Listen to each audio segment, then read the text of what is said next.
Bom dia, Davi. Obrigado pela presença. Bom dia, Tiago. Bom dia, telespectadores. Mais uma semana que começa. Cheia de atividades, entre elas esse tema importante da liberdade de imprensa, né? A organização Repórteres Sem Fronteiras diz que o Brasil ocupa a 105ª posição num ranking de 180 países quando o assunto é liberdade de imprensa. Um dos motivos que motivou aí o Conselho a fazer um trabalho foi esse? Na verdade, Tiago, esse trabalho está sendo feito por demanda da senadora Elisiane Gama do Maranhão, que também é jornalista, que se deparou ao assumir o mandato esse ano com um movimento muito grande de criminalizar as mídias, criminalizar as TVs, criminalizar o jornalismo, se falava em uma nova lei de imprensa. Então a senadora resolveu procurar o apoio do Conselho para discutir esse tema.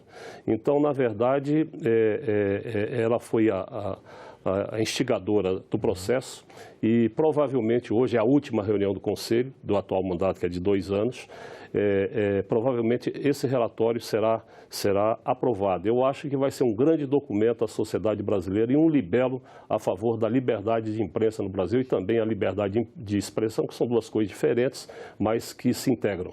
Hoje, quais são os principais problemas que a imprensa tem para fazer o seu trabalho? Olha, apesar desse índice que você anunciou, da posição do Brasil no cenário internacional, o Brasil conta hoje com uma das estruturas mais democráticas, uma das estruturas mais modernas e talvez uma das estruturas mais dinâmicas do jornalismo e de comunicação do mundo inteiro. A questão da violência, da liberdade de imprensa, não é só o ato legal que impede você de falar sobre uma coisa, aquele ato que censura uma informação. Você atentar contra a liberdade de imprensa também é matar jornalista, os tribunais, juízes de primeira instância, segunda instância, tribunais de segunda instância, terceira instância, os tribunais federais, cercearem o trabalho de imprensa, abrir o direito de fonte, ou seja, a questão da liberdade ela vai muito além da violência física contra o jornalista e contra o jornalismo. E estamos passando por um momento muito difícil no Brasil. Essa violência, principalmente em função da exacerbação ideológica, de ataques a redes, a jornalistas na rua, a equipamentos de empresas, isso tem crescido muito e nós não podemos permitir que isso continue, a sociedade tem de entender isso, porque a liberdade de imprensa é a raiz de qualquer processo democrático, qualquer país justo que você queira construir. No relatório, como é que está estruturado o estudo, né? Inicialmente, até a gente imaginava em fazer em forma de um projeto de lei, quer dizer, as ideias que circularam na época, onde por exemplo, no Império Legal, o que falta em termos de normatização legal. Mas aí se percebeu que isso é um debate muito polêmico e que o Congresso Nacional, se tiver de fazer um debate desse tipo, eu acho que necessidade de novas normas legais, talvez pontualmente, mas não no atacado. Então aí me parece que o relatório vai caminhar muito mais por um levantamento geral, uma afirmação do Conselho de Liberdade de Imprensa, suas raízes históricas e também um caleidoscópio das posições de cada entidade que compõe o Conselho. Então é um relatório democrático, é um relatório que não é fechado, provavelmente possa ter algumas contradições de princípios em função de quem está escrevendo o documento. Então me parece que o relatório terá uma grande abertura a favor da liberdade de imprensa e cada entidade, cada segmento poder manifestar a sua opinião sem perder de vista esse guarda-chuva geral que está na abertura do documento. Agora, Davi, a gente viu aqui no nosso jornal mais cedo a questão das fake news, das notícias falsas. De que maneira isso também aparece, uma vez que várias empresas de comunicação estão se dedicando até mesmo a serem agências de confirmação de notícias? Olha, fake news não é um problema brasileiro, é um problema mundial.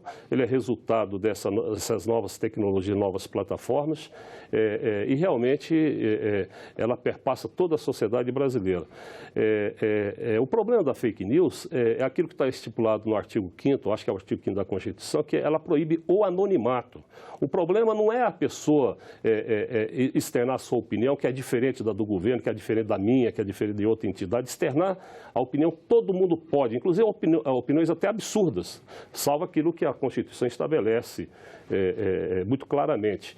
O problema é que essa opinião ela é manifestada de forma clandestina. Você não sabe quem é. Muitas vezes normalmente se rouba rosto no exterior de pessoas de países que nem sabem que o rosto dele está sendo utilizado, coloca, por exemplo, numa fake news e aquilo ganha ar de veracidade e traz um estrago enorme às reputações pessoais, à democracia brasileira e à sociedade. Então, fake news é um problema do anonimato, principalmente a questão do anonimato. Eu acho que a legislação brasileira, de alguma forma, já contempla isso, mas que talvez nessa área a gente tenha de caminhar um pouco mais para evitar os abusos que vêm sendo cometidos no Brasil, obviamente, e no mundo inteiro, mas nós vamos tratar da questão do Brasil.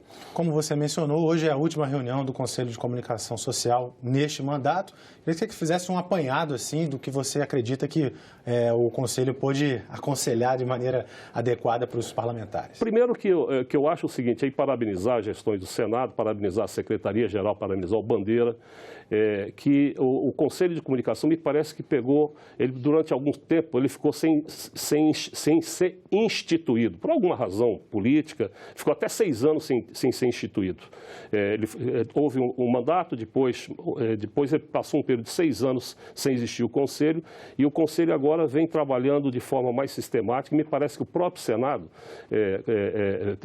já tomou todas as providências com editais, já está em processo de formação e de aprovação do novo mandato, que tem de passar por uma votação no Congresso Nacional. Então, parabenizar o Congresso Nacional, o presidente do Senado e a Secretaria-Geral por estarem com esse posicionamento bastante positivo. Eu acho que o Conselho ele não tem poder vinculante, ou seja, aquilo que é aprovado no Conselho não necessariamente tem de seguir, não é um projeto que tramita nas comissões, mas a atual gestão do presidente Murilo, nós conseguimos um avanço interessante, que todas as matérias e resultados de seminários, e também todos os debates, não é só a opinião vencedora, o voto derrotado, vamos dizer assim, também eles são anexados aos respectivos processos sobre temas nos quais o Congresso se pronunciou.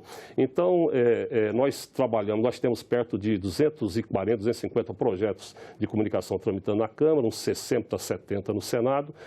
Devemos ter exarado uns 20 pareceres nesse mandato de 2 anos e feito vários seminários, como de fake news, por exemplo, que são documentos e informações que ficam à disposição do público e dos próprios parlamentares. Aí o Conselho está exercendo o seu papel, que é de auxiliar o Congresso Nacional nos debates relativos à comunicação social no país. Tá certo. Muito obrigado pela sua participação, Davi, aqui, conselheiro do Conselho de Comunicação Social do Senado. Obrigado, Tiago. Obrigado aos telespectadores e vamos em frente.